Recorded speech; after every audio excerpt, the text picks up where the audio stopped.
மாணவர்கள் அனைவருக்கும் வணக்கம். வகுப்பு 4ஆம் வகுப்பு பாடம் தமிழ். இன்றைய வகுப்பில் நம்ம என்ன பார்க்க போகிறோம் அப்படின்னு பார்த்தீங்கன்னா, பாடம் 15 சேமித்து பழகுவோம். இது ஒரு உரையாடலாக நமக்கு கொடுத்துருக்காங்க. சரிங்களா? சேமித்து பழகுவோம்னா என்ன அப்படின்னு பார்த்தீங்கன்னா, ஒவ்வொருத்தவங்களுக்கும் பிடிச்ச பொருளாக இருந்ததுன்னா அதை என்ன பண்ணுவாங்க, சிறுக சிறுக கொஞ்சம் கொஞ்சமாக சேமித்து வைப்பாங்க இல்லையா? இப்போ ஒருத்தவங்களுக்கு பார்த்தீங்கன்னா, சின்ன சின்ன ₹1 ₹2 சில்லற காசு இருந்ததுன்னா அந்த காயினெல்லாம் என்ன பண்ணுவோம், உண்டியலில் போட்டு சேமித்து வைக்கிறோம். சரிங்களா? அந்த மாதிரி இப்போ நமக்கு ஒரு பிடிச்ச பொம்மையாக இருந்ததுன்னா அந்த பொம்மையை ஒரே பொம்மை வேறு ஒரு விதமாக டிசைனில் வந்ததுன்னா அதை என்ன பண்ணுவோம், அப்படியே வாங்கி ஷெல்ஃபில் வாங்கி வச்சு அழகுபடுத்தி நம்ம பார்க்கணும். சரியா? அப்போ சேமித்து பழகுனா என்ன, காசு மட்டும் இல்லாமல் எல்லா பொருட்களிலும் ஒவ்வொருத்தவங்களும் என்ன பண்ணுறாங்க, மிச்சப்படுத்தி சேமித்து பழகிறாங்க இல்லையா? அதை தான் நமக்கு ஒரு உரையாடல் மூலமாக பாடத்தில் கொடுத்துருக்காங்க.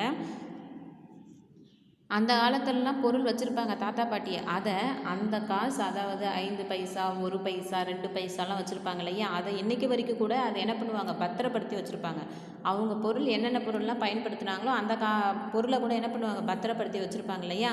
ஒவ்வொருத்தவங்களுக்கும் பார்த்திங்கன்னா புத்தகங்களில் சின்ன வயசுலேருந்து படித்த புத்தகம், அதுக்கப்புறம் பார்த்திங்கன்னா ஒவ்வொருத்தவங்க வந்து ஏதாவது ஒரு பொருளை என்ன பண்ணுவாங்க, அதாவது பாதுகாப்பாக வச்சுருப்போம் இல்லையா, சேமித்து வச்சுருப்போம் இல்லையா? அதுதான் ஒரு உரையாடல் மூலமாக கொடுத்துருக்காங்க. நாளிதழ் படித்து கொண்டிருக்கும் தந்தையிடம் மகள் மலர் வழி வந்து பேசுகிறாள். அதாவது நியூஸ் பேப்பர் நாளிதழ் என்ன பண்ணியிருக்காங்க, படிச்சுக்கிட்டு இருக்காங்க. அப்பொழுது மகள் வந்து தன்னுடைய அப்பா கிட்ட பேசுகிறா. என்ன பேசுகிறா அப்படின்னு பார்த்தீங்கன்னா, அப்பா, ஊரிலிருந்து வந்து சென்ற தாத்தாவும் பாட்டியும் எனக்கு 3000 ரூபாய் பணம் கொடுத்தார்கள். அதற்கு நான் ஒரு பட்டு பாவாடை வாங்கி கொள்ளட்டுமா? இப்போ நம்ம வீட்டுக்கு தாத்தா பாட்டி வராங்கன்னா என்ன பண்ணுவாங்க, ட்ரெஸ் எடுத்து கொடுப்பாங்க, காசு கொடுப்பாங்க, நிறைய ஸ்நாக்ஸ்லாம் வாங்கிட்டு வந்து கொடுப்பாங்க இல்லையா? அந்த மாதிரி தான் மலர்விழியா தன்னுடைய அப்பா நாளிதழ் படித்து கொண்டிருக்கும் பொழுது அவங்க அப்பா கிட்ட என்ன சொல்லிகிட்டு இருக்கா அப்படின்னு பார்த்தீங்கன்னா, அப்பா, ஊரிலிருந்து யார் வந்தது, தாத்தா பாட்டி வந்தாங்க, 3000 ரூபாய் எனக்கு காசு கொடுத்தாங்கப்பா. அந்த காசை எனக்கு ஒரு பட்டு பாவாடை நான் வாங்கி கொள்ளட்டுமா அந்த பணத்தில் அப்படின்னு சொல்லிட்டு கேட்குறா. உடனே அப்பா என்ன சொல்கிறாரு, பண்டிகைகள், விழாக்கள் மற்றும் உன் பிறந்த நாள் என்ன பண்ணுறாரு, பண்டிகைகள், விழாக்கள், உன் பிறந்த நாள் ஆகிய அனைத்து நிகழ்ச்சிகளுக்கும் உனக்கு புதியதாக பாவாடை சட்டை வாங்கி கொண்டிருக்கிறோம். ஆதலால் இந்த பணத்தை பாவாடைக்காக செலவு செய்யாமல் இருப்பது நல்லது. அவங்க அப்பா என்ன பண்ணுறாரு அப்படின்னு பார்த்தீங்கன்னா, பண்டிகை, விழா மற்றும் உன்னுடைய பிறந்தநாள் அனைத்துக்குமே எல்லா நிகழ்ச்சிகளுக்கும் உனக்கு புதுசாக நான் துணிமணி எடுத்து கொடுக்குறேன், பட்டு பாவாடை எடுத்து கொடுக்குறேன். ஆனால் இப்பொழுது தாத்தா பாட்டி எடுத்த அந்த 3000 பணத்தை பாவாடை, அதாவது பட்டு பாவாடை எடுத்து நீ என்ன பண்ணக்கூடாது, செலவு செய்யாமல் இருப்பது நல்லது. அதாவது நீ செலவே செய்யக்கூடாது. உடனே மலர்வழி கேட்குறா, அப்படியானால் இந்த பணத்தை நான் என்ன செய்வது அப்பா, இந்த பணத்தை நான் வச்சுக்கிட்டு என்ன பண்ணுறதுப்பா அப்படின்னு கேட்குறா. அதுக்கு அப்பா சொல்கிறாரு, நன்றாக கேட்டாய், இந்த பணத்தை நீ சேமிக்க வேண்டும். உடனே அப்பா என்ன பண்ணுறாரு, நல்ல ஒரு கேள்வி தான் நீ கேட்டிருக்க, இந்த பணத்தை எந்த ஒரு செலவும் நீ பண்ண வேண்டாம், பத்திரப்படுத்தி சேமிக்க வைக்க வேண்டும் அப்படின்னு சொல்கிறாரு. உடனே மலர்விழி, சேமிப்பதா, அப்படின்னா என்னப்பா அப்படின்னு கேட்குறா. வகுப்பில் எங்கள் ஆசிரியரும் சேமிப்பின் தேவை பற்றி கூறினார். எறும்புகள் சேமிக்கின்றன, தேனீக்கள் சேமிக்கின்றன, குருவிகளும் சேமிக்கின்றன, நாமும் சேமிக்க வேண்டும் என்று கூறுகிறார். நான் எப்படி அப்பா சேமிப்பது? உடனே அப்பா கிட்ட கேட்குறா, சேமிப்பதா அப்படின்னு சொல்கிறீங்களே, நீங்கள் சொல்கிற மாதிரி தான் என்னுடைய கிளாஸில் வகுப்புலேயும் என்ன பண்ணுறாங்க, ஆசிரியர் வந்து எறும்பு, தேனீக்கள் எல்லாமே சேமித்து வைக்குது, நீங்களும் என்ன பண்ணணும், பொருட்களை சேமித்து வைக்கணும் அப்படின்னு சொல்கிறா அப்பா கிட்ட. நான் எப்படிப்பா இந்த பணத்தை வச்சுக்கிட்டு சேமிக்கிறது அப்படின்னு கேட்குறா. இப்போ எறும்பு பார்த்திங்கன்னா மழை காலங்கள் வரும்போது, அதாவது முன்னாடி வரப்போகுதுன்னா முன்னாடியே அதை தெரிஞ்சுக்கிட்டு என்ன பண்ணும், மழை காலங்களில் போயிட்டு எறும்புகள்லாம் போயிட்டு தன்னுடைய உணவை சேமிக்க முடியாது இல்லைங்களா, சாப்பிட முடியாது. அதனால் மழை பருவம் வர்றதுக்கு முன்னாடியே மழை பருவம் முடிஞ்சால் தான் அதை வெளியே போயிட்டு அதை உணவுப் பொருள் சாப்பிட முடியும் இல்லையா? அப்போ அந்த மழை பருவம் எது வரைக்கும் இருக்கோ அதற்கான உணவுப் பொருளை முன்கூட்டியே என்ன பண்ணும், தேனீக்கள், எறும்புகள், குருவிகள் இது எல்லாமே என்ன பண்ணும், முன்கூட்டியே சேமித்து வச்சுருக்கோம். சரிங்களா? அப்போ மழை காலத்தில் போயிட்டு வெளியே அதனால் உணவுப் பொருள் தேடவும் முடியாது, கிடைக்காது. அதனால தான் முன்கூட்டியே சேமித்து பத்திரப்படுத்தி வச்சுக்கிதுங்க. அந்த மாதிரி தான் வகுப்பில் வந்து ஆசிரியர் சொல்கிறாரு, இப்போ நீங்களும் வீட்டில் இந்த மாதிரி சொல்கிறீங்களே, இந்த பணத்தை நான் எப்படி சேமிக்கிறது அப்படின்னு சொல்லிட்டு கேள்வி கேட்குறான். சரிங்களா? இப்போ மனுஷங்களாக பார்த்தீங்கன்னா, மனுஷங்க கூட நாம் என்ன பண்ண மாட்டோம், அதாவது ஒரே நேராக போக மாட்டோம். அதாவது ஒரு வரிசையில் போக சொல்கிறாங்கன்னா ஒரே வரிசை நம்ம போக மாட்டோம். ஆனால் இந்த எறும்பு கூட்டங்கள், தேனீ கூட்டங்கள், பறவை கூட்டங்கள் எல்லாமே என்ன பண்ணோம், அந்த அளவுக்கு ஒற்றுமையாக ஒரே லைனாக அழகாக செல்லுங்க. சரிங்களா? அந்த அளவுக்கு ஒற்றுமையாக இருக்குங்க. சரிங்களா? உடனே அப்பா என்ன சொல்கிறேன்னா, மலர், சேமிப்பதற்கு பல வழிகள் இருக்கின்றன. என்ன சேமிப்பதுன்னு கேட்குறியே, இந்த பணத்தை வச்சுக்கிட்டு என்ன வேணாலும் பண்ணலாம், எப்படி வேணாலும் சேமிக்கலாம். இதெல்லாம் ஒரு கேள்வின்னு என்னை வந்து கேட்டுட்ருக்கியே, எப்படி சேமிக்கிறது தெரியுமா? நிறைய வழிகள் இருக்குது மலர்விழி அப்படின்னு சொல்லிட்டு அப்பா சொல்கிறாரு. அஞ்சலகம், எதன் மூலமாக பணத்தை சேமிக்கலாம்? அஞ்சலகம், வைப்பகங்கள், வங்கிகள், ஆயுள் காப்பீட்டு கழகம் முதலான அமைப்புகள் மூலமாக இவற்றில் ஏதேனும் ஒன்றின் மூலம் நீ சேமித்து பழகினால் அது உனக்கு பிற்காலத்தில் உதவும். இந்த பணத்தை வீணாக செலவழிக்காமல் அஞ்சலகம், வைப்பகங்கள், வங்கிகள், ஆயுள் காப்பீட்டு இதன் மூலமாக நீ வைத்திருக்கின்ற இந்த பணத்தை சேமித்து வைத்தால் உன்னுடைய பிற்காலத்தில் உனக்கு என்ன ஆகும், உதவும் அப்படின்னு சொல்கிறாரு. உடனே மலர்விழி, நான் சேமிப்பதால் பணம் சேரும் இல்லையா? நான் சேமித்து வைப்பதன் மூலம் எனக்கு பணம் சேருமா இல்லையா, சேரும் இல்லையா அப்படின்னு சொல்லிட்டு கேட்டுட்ருக்கா. உடனே தந்தை என்ன சொல்கிறாரு, சேமிப்பதால் பணம் சேருவது மட்டுமன்று வீண் செலவுகளை தவிர்க்கலாம். பணம் சேரும்னு சொல்லிட்டு அப்பா மலர்விழி சொல்லிட்டு இருக்கான். உடனே அப்பா என்ன சொல்கிறாரு, சேமிப்பதன் மூலம் பணம் சேருவது மட்டுமல்லாமல் தன்னுடைய வீண் செலவுகள், நம்முடைய கையில் பணம் அதிகமாக இருக்குன்னா என்ன பொருள் வந்தாலும் அதை அப்படியே நம்ம வாங்கிடணும். சரிங்களா? அப்போ நமக்கு தேவைக்கான ஏதாவது செலவு பண்ணால் கூட என்ன பண்ணுறோம், 500 நோட்டாக இருந்தாலும் சரி, 100 நோட்டாக இருந்தாலும் சரி, 50 இருந்தாலும் சரி, அப்போயே அதாவது நமக்கு தேவையான பொருளை வாங்கணுன்றதுக்காக அதை உடனே என்ன பண்ணுறோம், நம்ம கையில் காசு இருக்கும் பொழுது உடனடியாக நம்ம என்ன பண்ணுறோம், எடுத்து செலவு பண்ணிக்கிட்டே தான் இருக்கும் இல்லையா? அப்போ பணம் சேமிப்பதன் மூலம் வீண் செலவு எல்லாமே என்ன பண்ணலாம், தவிர்க்கலாம். சிக்கனம் என்ற சிறந்த மனப்பான்மை உன்னிடம் வளரும். அதாவது மலர்விழி, வீண் செலவு எல்லாமே தவிர்த்து விடலாம். சிக்கனம் என்ற ஒரு சிறந்த மனப்பான்மை உன்னிடம் அதிகமாக வளரும்.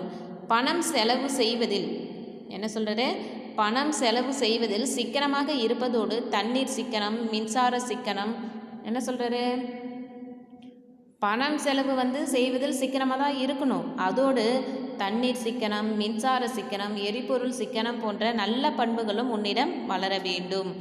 நான் என் மாத வருமானத்தில் சிறிது சிறிதாக சேமிக்கின்றேன்.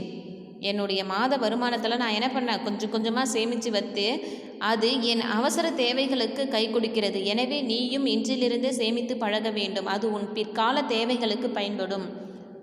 இப்போ நம்ம ஏதாவது தானாக செலவு பண்ணுறோம் அப்படின்னு வச்சுக்கிங்களேன், பணம் செலவு பண்ணுறோன்னா அப்பா என்ன பண்ணுவாங்க, வீட்டில் தாத்தா பாட்டி, நான்லாம் அப்போல்லாம் அப்படி கஷ்டப்பட்டேன், இன்றைக்கி இந்த அளவுக்கு வசதியாக இருக்கும் பொழுது நீ கஷ்டத்தை நினச்சி பார்க்காம இப்படி செலவு பண்ணுறிய பணத்தை அப்படின்னு சொல்லிட்டு வீட்டில் இருக்கிறவங்க சொல்லுவாங்க இல்லையா. நான் சிக்கனப்படுத்துகிறேன், நீ உனக்கு கஷ்டம்னா என்னன்னு தெரியாமல் நீ இப்படி செலவு பண்ணுறிய பணத்தை அப்படின்னு சொல்லுவாங்க இல்லையா. அந்த மாதிரி தான் மலர்விழி அவங்க அப்பா என்ன சொல்கிறாரு, மலர்விழி, நான் அப்போல்லாம் எந்த அளவுக்கு சேமித்து சிக்கனப்படுத்தி வச்சனோ அந்த காசு எல்லாமே எனக்கு என்ன ஆகுது, இப்பொழுது பயன்படுது. அந்த மாதிரி நீ சின்ன வயசுலேருந்து சேமித்து வைத்தா உனக்கு என்ன ஆகும், பிற்காலத்தில் இந்த பணம் உதவும் அப்படின்னு சொல்கிறாரு. சரிங்களா? உடனே மலர்விழி, சேமிப்பதால் நமக்கு பல நன்மைகள் கிடைக்கின்றன இல்லையா அப்பா?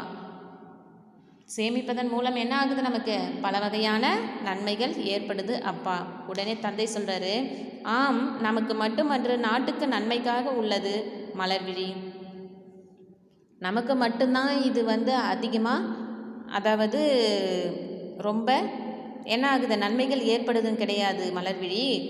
இது நம்முடைய நாட்டுக்கும் நன்மையாக உள்ளது மலர்விழி அப்படின்னு சொல்கிறாரு. உடனே மலர்விழி, நாட்டுக்கு அது எப்படி? மலர்விழி சொல்கிறா, நாட்டுக்கா, இப்போ சிக்கனப்படுத்துவதன் மூலம் நமக்கு தான் நன்மைகள் ஏற்படும், அது எப்படிப்பா நாட்டுக்கு நன்மைகள் ஏற்படும்னு சொல்கிறீங்க, அது எப்படிப்பா அப்படின்னு சொல்லிட்டு மலர்விழி கேட்குறா. உடனே தந்தை பதில் சொல்கிறாரு, மக்கள் அரசு சேமிப்பு வாயில்கள் வழி சேமிக்கும் பணம் மக்கள் நல திட்டங்களுக்கு செலவிடப்படுகின்றன.